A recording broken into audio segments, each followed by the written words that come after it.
Hi, I'm Chris Sugden, Managing Partner at Edison Partners and your host of Electrifying Growth.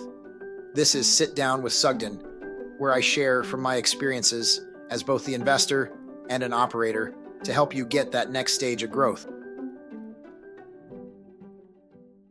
Welcome to another edition of Sit Down with Sugden. Thanks for joining, as always. We just wrapped up I believe it's not quite our 11th annual because there's a year in there that we didn't run it, but I believe it's 11 out of 12 years. And we try to create a theme each year.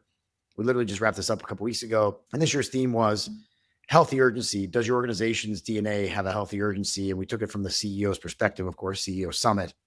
And so I'm going to talk for a few minutes with you today about sort of the concept of the definition of what is healthy urgency versus unhealthy urgency in your organization.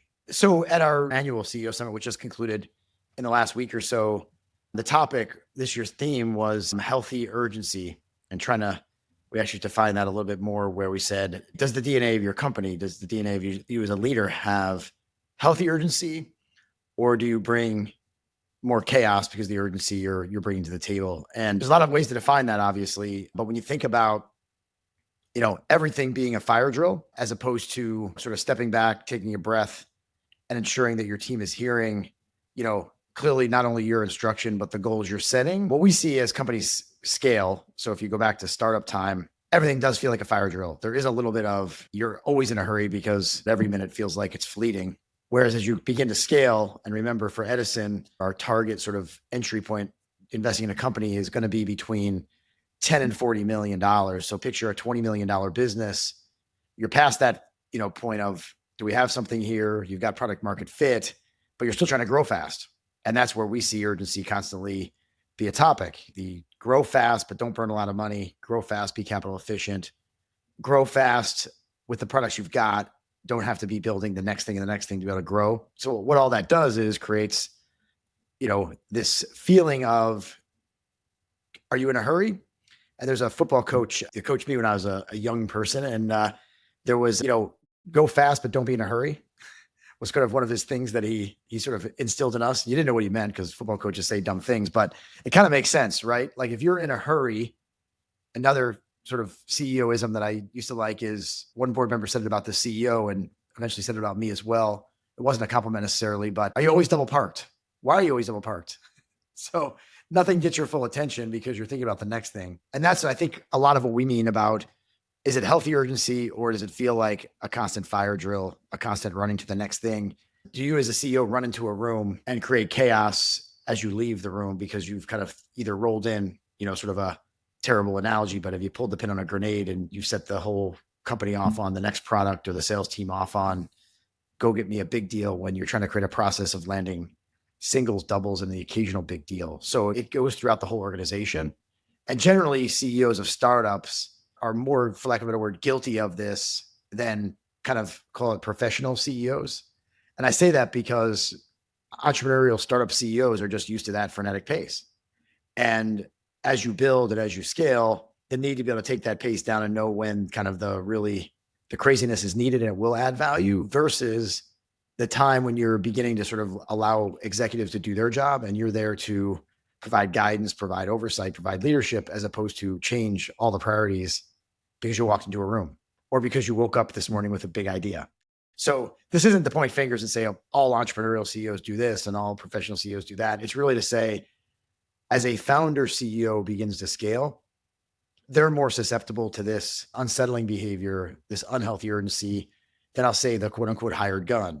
And on the flip side, the quote unquote hired gun CEO, or maybe a more friendly term, is the professional, the larger scale CEO. When they enter a business, entrepreneurs who may have stepped aside, or maybe a new CEO is hired for whatever reason, the folks who were there at the beginning are wondering why everything's going so slow. So there is back to healthy, there's too slow and there's too fast. And I think one of the things we sort of say to those professional CEOs is, one of the things I say anyway, and I think my partners say it as well, you got to get some wins on the board, because you're walking into a place that's used to moving really fast. And when they think you're moving too slow, there's going to be this compensation that then can create unhealthy urgency because you're leading in a way they're not used to. So that's a bit of a roundabout way of saying the bottom line is, every day you can have a new set of priorities. And it's going to feel uncomfortable if you're not seeing results immediately. As a startup CEO that's going from that, got to 15, headed to 25 million, headed to 40 million in revenue and profitability, of course, which is critical. As you think about reflecting as scale is occurring in you as CEO, and quite frankly, any C-level leader has this impact on their team, but the CEO has it on the whole company. Priorities can't be shifting every day. As you're getting to scale, results may feel like they're not coming quick enough. But as you begin to build process, you're going to have to trust, as they say, some football coaches, another football coach shout out, trust the process. You're going to have to occasionally feel a little uncomfortable, like you're feeling like you're moving too slowly. And at the same token, if results don't show up at some point, yes, you inject yourself back in, you start to go, hey, we need to get some real urgency, if you use that term, overuse it, that term, on this thing, but not on all the things, right? That's the issue. Every room you walk into, if it's a cloud of dust, because you've kicked up a whole bunch of new priorities, you're going to set the whole organization into a tailspin.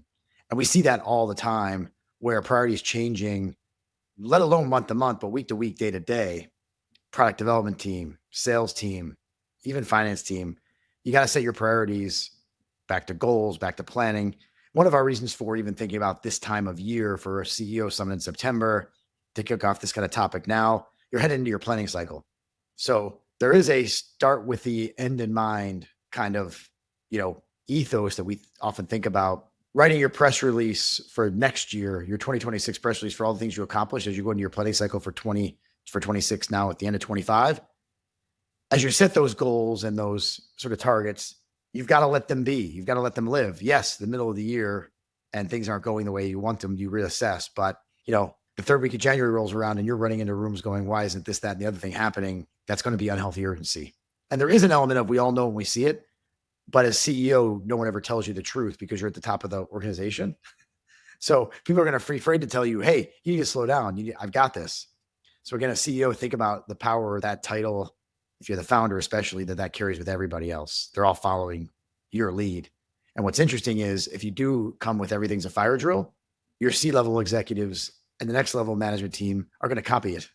So now everyone's running around in a bit of a harried mess. And so what I've said in the last few minutes kind of resonates and you want to follow along, you can track me down on LinkedIn, Chris Sugden, and also on X at Sugden VC. Occasionally you get some entertainment and some opinions that aren't necessarily related to business, but you can sift through those and scroll through. But please give me a follow. Love to have you follow along, especially on LinkedIn for some more business conversation. Thank you for joining this episode of Electrifying Growth. For more resources, inspiration, and a look inside the Edison Partners Network, sign up for our newsletter at www.edisonpartners.com. Click on the Stay in the Know button in the top right corner of our webpage. Thank you again.